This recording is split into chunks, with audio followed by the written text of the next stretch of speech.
ప్రియా చౌదరి గారు, సో ఏంటి మీకు ఈ సంఘటన పూర్వాపరాలు చూసిన తర్వాత ఏమనిపిస్తుంది? నాట్ ఓన్లీ దిస్ ఇన్సిడెంట్, ఇప్పుడంటే ఫైరింగ్ జరిగింది కాబట్టి తీసుకుంటున్నారు, బట్ చాలా ఇన్సిడెంట్ జరుగుతున్నాయి ఇట్లా.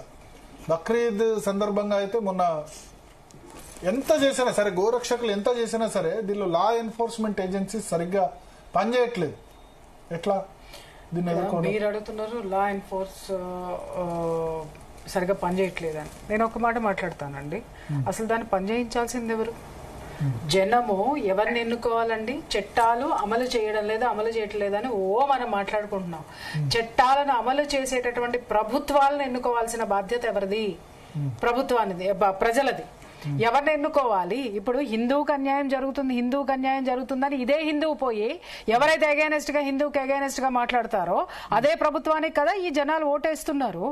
మరి అటువంటిప్పుడు ఆ ప్రభుత్వాలు సెక్యులరిజం పేరుతోటి నీ కుండలో ఉన్నటువంటి అన్నం తీసుకెళ్లి వాడికి వడ్డిస్తూ ఉపవాసం అనేది నీ ఆరోగ్యానికి మంచిదని చెప్పేటటువంటి ఈ ప్రభుత్వాలను ఎన్నుకుంటున్నటువంటి మనది తప్పు కదా?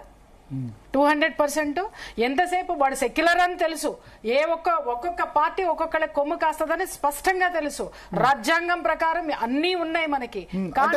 ఇక్కడ ఏం చెప్పాలంటే, ఇప్పుడు కాంగ్రెస్ పార్టీ మేనిఫెస్టోలో ఏం పెట్టలేదు, బట్ రేవంత్ రెడ్డి మొన్న రివ్యూ నిర్వహించినప్పుడు నాకు చాలా బాగా అనిపించింది. గోశాలలు పెడతాం, గో సంరక్షణ పాలసీ తీసుకుంటాం అంటే కాంగ్రెస్ గవర్నమెంట్ లో, ఎందుకంటే హైకమాండ్ సంబంధించి వాళ్ళ స్టాండ్ వేరు, జాతీయ స్టాండ్ ఉండి కూడా చేయడం చాలా నాకు సంతోషం అనిపించింది. కరెక్టేనండి. ఎందుకంటే ఆయన maybe ABP background, RSS background లో ఉండి చేయొచ్చు. లేదా ఇప్పుడు గణేష్ విగ్రహాలకు ఉచిత విద్యుత్ ఇచ్చారు, మంచి నిర్ణయం. సో మంచి నిర్ణయం తీసుకున్నప్పుడు అప్రిషియేట్ చేయాల్సిందే. But at the same time ఇటువంటి సమయంలో ఆ అవతల మతం ఏంటి చేసిన వాడు, దానిలో ఇబ్రాహిం ఉన్నాడు, కుర్వా శ్రీనివాసరావు ఉన్నాడు. మా మతం వాడేనా శిక్షించండి చెప్తున్నా. మా మతం వాడు ఎవడైనా సపోర్ట్ చేసిన, హిందూ మతం వాడు ఎవరైనా సపోర్ట్ చేసిన వాడిని కూడా శిక్షించండి. మీరు ఇది మాట్లాడుతున్నారు కదా, నేను రీసెంట్ గా చూసి నేను స్వయంగా అనుభవించినటువంటి ఒక ఇన్సిడెంట్ చెప్తాను.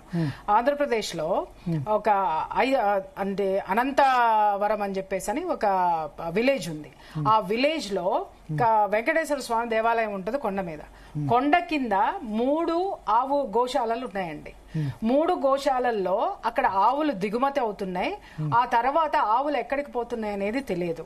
అలా జరుగుతూ ఉండగా గ్రామాల్లో ఉన్నటువంటి వీళ్ళు ఎదురు తిరిగారు. ఎందుకు ఎదురు తిరిగారంటే, ఆవులు దూడలు చనిపోతున్నాయి. చనిపోతున్నటువంటి ఆవు దూడలు ఎందుకు చనిపోతున్నాయి అంటే వాటికి ఆహారం లేక చనిపోతున్నాయి. రెండో విషయం ఏంటంటే, చనిపోయినటువంటి ఆవుల్ని అక్కడ ఖననం చేయడానికి ఏంటంటే కేవలం నామకే వాస్తే ఆ బుల్డోజర్ ని తీసుకొని వచ్చి కొంతే దాన్ని ఏమంటారు, గొయ్యి తీసి పూడ్చి పెడుతున్నారు. అది సక్రమంగా దాంట్లో ఉప్పు వేయాలి, దానికి ఒక పెద్ద ప్రాసెస్ ఉంటుంది. ప్రాసెస్ లేకుండా జస్ట్ మట్టిలో ఇది చేయడం వల్ల విపరీతమైన వాసన వచ్చేస్తుంది, తట్టుకోలేకపోతున్నాము. రెండోది ఏంటంటే, అక్కడ స్వయంభూడు వెంకటేశ్వర స్వామి, సాక్షాత్తు వెంకటేశ్వర స్వామి సన్నిధిలో ఇన్ని ఆవులు ఇంత భయంకరంగా ఉన్నాయి, పట్టుకుని తీసుకొచ్చి ఇక్కడ పెడుతున్నారు. కానీ తెచ్చి పెట్టినటువంటి వాటిని ఏం చేస్తున్నారు అనే దాని మీద ఇమ్మీడియట్ గా అక్కడ ఉన్నటువంటి వాళ్ళు మన గోరక్షకులే వెళ్లి ఫైట్ చేశారు. ఫైట్ చేసిన తర్వాత వాళ్ళ మీద బెదిరింపులు వచ్చినాయి.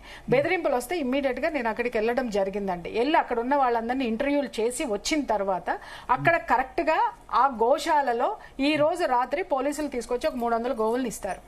ఆ గోవులు ఎలా వస్తున్నాయి సార్? ఒక కంటైనర్ లో గోవులు ఎన్ని పడతాయి అనంటే 30 గోవులు పట్టే కంటైనర్ లో ఎన్ని తీసుకొస్తారో తెలుసా సార్? కనీసం 80 గోవులు దగ్గర తీసుకొని వస్తారు. ఆ గోవులు కానివ్వండి, గో సంతతి కానివ్వండి, ఎద్దులు కానివ్వండి, ఆ తీసుకొచ్చేటప్పుడు ఒక ఇంజెక్షన్ ఇస్తారు సార్. ఇంజెక్షన్ ఇవ్వగానే అవి కుప్పకూలిపోతాయి. కుప్పకూలిన వాటి మీద దాన్ని ఏమంటారు, ఆ బుల్డోజర్ అంటారా, దాన్ని క్రెయిన్ పెట్టేసేసి దాంట్లో వేసేస్తారు. వేసేసి ఆ కంటైనర్ వస్తుంది. దాంట్లో చిన్న లేగదూడలు ఉంటాయి సార్. ఇప్పుడు 30 మంది పట్టేటటువంటి రూమ్ లో మీరు 80 మందిని వేస్తే అది ఎలాంటిది ఉంటుంది? ఇంకొకటి ప్రయాణం ఎక్కడి నుంచి వస్తాయి? ఒరిస్సా అండ్ కర్ణాటక నుంచి వస్తాయి. ఇవన్నీ వచ్చినప్పుడు స్పీడ్ బ్రేకర్స్ వేసినప్పుడు కానీ, ఆ స్పీడ్ లో వెళ్తున్నప్పుడు కానీ అవి ఏ విధమైనటువంటి జర్క్కి లోనప్పుడు ఒక దాని మీద ఒకటి పడిపోయినప్పుడు మీ వీలైతే నేను ఆ క్లిప్పింగ్స్ పంపిస్తాను, మీరు అది ఒక్కొక్క ఆవు డొక్క చీరుకుని పోతుంది. అలాగే గిట్టలు ఏవైతే ఉన్నాయో మోకాళ్ళు కింద ఉన్నటువంటి గిట్టలు మీరు నంబర్ ఇలా వేలాడుతూ ఉంటాయి. అంటే ఒకదాని మీద ఒకటి పడిపోయి వాటికి అయ్యేటటువంటి గాయాలు. సార్ నేను నిజంగా ఆవుల్ని చూసిన తర్వాత నాకేమనిపించిందంటే, సరే అది మళ్ళీ చెప్తా. అక్కడ తీసుకొచ్చిన తర్వాత ఆవుల్ని కిందకి ఇప్పుడు మన గోరక్షకులు పోయి ప్రాణాలకి తెగించి వాటిని పట్టుకుంటారు. పట్టుకున్న తర్వాత పోలీసులు ఏం చేస్తారు, అక్కడ ఎవరైతే గోశాల ఉందో గోశాలకు అప్పచెప్తారు. గోశాలకు అప్పచెప్పిన తర్వాత గోశాలలో గోవులు కిందకి దిగవు, ఎందుకంటే ఇంజెక్షన్స్ ఇస్తారు ఒకటి. రెండోది ఇన్ని గోవులు తీసుకురావడం వల్ల వాటి కాళ్ళు ఇరిగిపోతాయి, డొక్కలు కొట్టుకుని అవి దిగలేవు. వాటిల్ని మళ్ళీ జేసీబీలతో తీసి ఒక రాయిల్ని గనక దాంట్లో నుంచి తీసి కిందకి ఎలా వేస్తారో అలా పడేస్తారు కింద. ఇంత నరకం గోవులు అనుభవిస్తున్నాయి. వచ్చిన తర్వాత ఒక వెటర్నరీ డాక్టర్ని పెట్టాలి. వెటర్నరీ డాక్టర్ కానీ అక్కడ ఉన్నటువంటి యానిమల్ హస్బెండరీకి సంబంధించినటువంటి సమాచారం కానీ ఏమీ ఉండదు. అది ఇవ్వకపోవడం వల్ల సరైన టైంలో వైద్యం అందదు. ఇంకొక విషయం ఏంటంటే, దాదాపు 300 కిలోమీటర్లు ప్రయాణం చేసి రావడానికి ఎన్ని గంటలు పడుతుంది? Minimum 5 to 6 hours. వాటికి తిండి ఉండదు, వాటర్ ఉండదు. ఇక్కడికి తీసుకొచ్చిన తర్వాత మీరు వెళ్ళి చూడండి, కొన్ని గోశాలల్లో అవి తాగడానికి వాటర్కి కనీసం అక్కడ తొట్టెలు కూడా ఉండవు. వాళ్ళు పొద్దున్నే 11 గంటలకి వాళ్ళు అడవులకి తీసుకొని వెళ్తారండి ఆవుల్ని, 3ంటికి తీసుకొస్తారు. అక్కడే తినాలి, అక్కడే తాగాలి. తాగిన తర్వాత తీసుకొచ్చిన గోశాలలో గడ్డి ఉండదు, వాటర్ ఉండదు. 3ంటికి వచ్చినటువంటి ఆవు మళ్ళీ మరుసటి రోజు 11ంటికి వెళ్ళేంత వరకు without having any food, water. ఈ డొక్కలు ఎండిపోయి చచ్చిపోతుంటే నాకు అనిపించింది, ఇలా తీసుకొచ్చి హింస పెట్టే కంటే వాటిని ప్రశాంతంగా ఎక్కడికి పంపాలో అక్కడికి పంపితే పైకన్నా ప్రశాంతంగా వెళ్తాయేమోనని నాకే కళ్ళల్లో నీళ్ళు వచ్చినాయి సార్. మీరు చెప్తే కనుక చాలా హారిబుల్ అనిపిస్తుంది. ఇంకా చెప్తాను వినండి. ఆ సిచ్యుయేషన్ లో మీరు నమ్మరు, అక్కడ ఆవు పడిపోతే 3-4 రోజులు ఉంటది. ఆ 3-4 రోజులు పొట్ట ఉబ్బిపోయి వాటర్ చేరుకుని పోయి పురుగులు పట్టేసి ఇలా పగిలిపోయి ఉంటది సార్. దాంట్లో నుంచి పురుగులు బయటకు వస్తాయి. ఆ వచ్చినటువంటిది మళ్ళీ పక్కన వూండ్స్ ఉన్నటువంటి ఆవులకు కానీ దూడలకు కానీ ఎద్దులకు కానీ మళ్ళీ అది పడుతుంది. ఎంత నరకం అనుభవిస్తున్నారు. ఇక్కడ ఇంకొక విషయం, ఇక్కడ ఏమవుతుంది, రాత్రికి వచ్చి 300 గోవులు డంప్ అవుతే మీరు 4 రోజుల తర్వాత వెళ్ళి చూడండి, 180 గోవులు 150 గోవులు ఉంటాయి. ఈ దోవ నుంచి ఈ గేట్ లో నుంచి ఆవులు డంప్ చేస్తున్నారు, వెనక గేట్ లో నుంచి ఆవులు అమ్ముతున్నారు. ఎవరు అమ్ముతున్నారు? గోశాలలు పెట్టిన గనులు. ఈ రోజు మనం ఎవరో పెట్టింది మాట్లాడుకుంటున్నాం. వీళ్ళకి బలం ఎక్కడి నుంచి వచ్చిందో చెప్తున్నాను నేను. ఇది కరెక్ట్ గా మనం ఆలోచించాలి సార్. ఎంతసేపు మనం చట్టాల గురించి, ఎంతసేపు మన అవతలవాడి గురించి మాట్లాడేటప్పుడు ఇంటి దొంగలు ఎవరున్నారు వాళ్ళ గురించి ముందు మాట్లాడాలి. ఇప్పుడు మెయిన్ కీలకం, నిన్న అబ్బాయి మీద ఆ బుల్లెట్ పడడానికి, అంత దాడి జరగడానికి కారణం శ్రీనివాస్ అనేటటువంటి ట్రక్ డ్రైవర్. అతను ట్రక్ డ్రైవర్, ఈ గోవుల్ని తీసుకెళ్తాడు, అతను సమాచారం ఇస్తాడు. అతనికి సమాచారం ఇస్తే సమాచారం ఇస్తాను రమ్మని చెప్పి ఇతగాడిని కనీసం 3-4 సార్లు పిలిచాడు.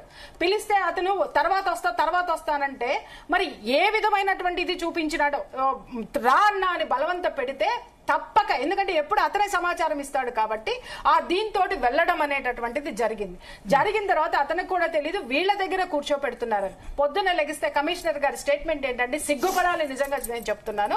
ఏం మాట్లాడతాడండి ఆయన, ఇప్పటి వరకు ఆ ఖురేషీ అనేటటువంటి అతనికి ₹1 కోటి నష్టం ఎవరి వల్ల వచ్చింది, ఈ సోను సింగ్ వల్లనే వచ్చింది అన్నాడు.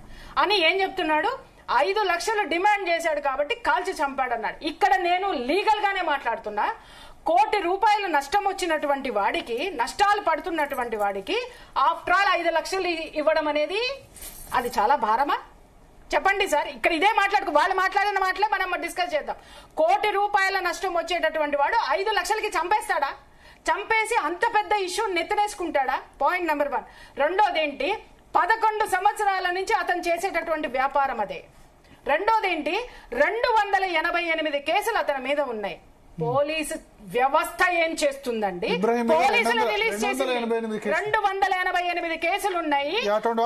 వినండి, ₹1 కోటి నష్టం. ఈ పిల్లవాడు 6 సంవత్సరాల నుంచి ఇదే పర్సన్ ఎదుర్కొంటున్నాడు సార్. ఇవాళ 5 లక్షలు అడిగాడని చెప్పి చాలా చాలా నీచమైనటువంటి ఎలిగేషన్ వేస్తున్నాడు. 6 సంవత్సరాల నుంచి ఇతని తోటి ఈ సోను సింగ్ అనేటటువంటి పిల్లలు, ఈ బజరంగ్ దళ్ పిల్లలందరూ కూడా 6 సంవత్సరాల నుంచి అతన్ని థ్రెట్ చేస్తున్నారు, గోవుల్ని కాపాడుతున్నారు, పంపిస్తున్నారు. ఇక్కడ ఇంత జరిగిన తర్వాత 5 లక్షలు డిమాండ్ చేశాడని చంపేశారు. రైట్, మళ్ళీ పోలీసులనే ఒక క్వశ్చన్ ఇద్దాం. 5 లక్షలకి అతన్ని చంపేశాడు అనంటే చంపేసే ధైర్యం ఎక్కడిచ్చారు? చంపడానికి ఇచ్చిన తుపాకీ హత్యాయత్నం ఎందుకంటే హాస్పిటల్ సారీ హత్యాయత్నం జరిగింది. అతని రివాల్వర్ అతని మీద ఎక్కువ పెట్టేటటువంటి ధైర్యం ఇచ్చినటువంటి వ్యవస్థ గన్ను దొరికిన అంశం ఆందోళన కలిగిస్తుంది. గన్ ఎక్కడి నుంచి ఉంది, గన్ ఎక్కడదమ్మా? ఇప్పుడు మన లైసెన్స్డ్ గన్ కాదు అది కంట్రీ మేడ్ గన్, అంటే నాటు తుపాకీలు అంటారు. ఈ నాటు తుపాకీలు ఎవరు వాడతారంటే ఇప్పుడు అడవుల్లో అస్సాం అటువైపు ఉన్నటువంటి వాళ్ళు ఏంటంటే వాళ్ళ సెల్ఫ్ ప్రొటెక్షన్ కోసం తయారు చేసుకునేటటువంటి గన్స్.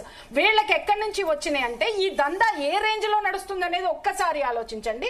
వన్ మోర్ థింగ్, ఈ ట్రక్ డ్రైవర్లందరూ కూడా ఎవరున్నారు సార్? ఎవరు ఇతర మతస్థులు లేరు, మన వాళ్ళు ఉన్నారు. అదే అందుకని నేను చెప్తున్నా, హిందువులు అయ్యి తిన్న కంచెల్లోనే షిట్ చేసేవాళ్ళు ఇక్కడ మనము చట్టాలను అమలు చేసేటటువంటి ప్రభుత్వాలను ఎన్నుకోకపోవడం మన తప్పు. హిందువులకు సపోర్ట్ ఇచ్చేటటువంటి ప్రజాప్రతినిధులను ఎన్నుకోకపోవడం మన తప్పు. చట్టాలున్న ఎందుకు ఇంప్లిమెంట్ చేయట్లేదంటే ఇంప్లిమెంట్ చేసేవాడిని ఎన్నుకోలేదు మనము. ఇక్కడ మనం చేస్తున్నటువంటి అతి పెద్ద mistake in this democracy. Okay correct Kalyan గారు.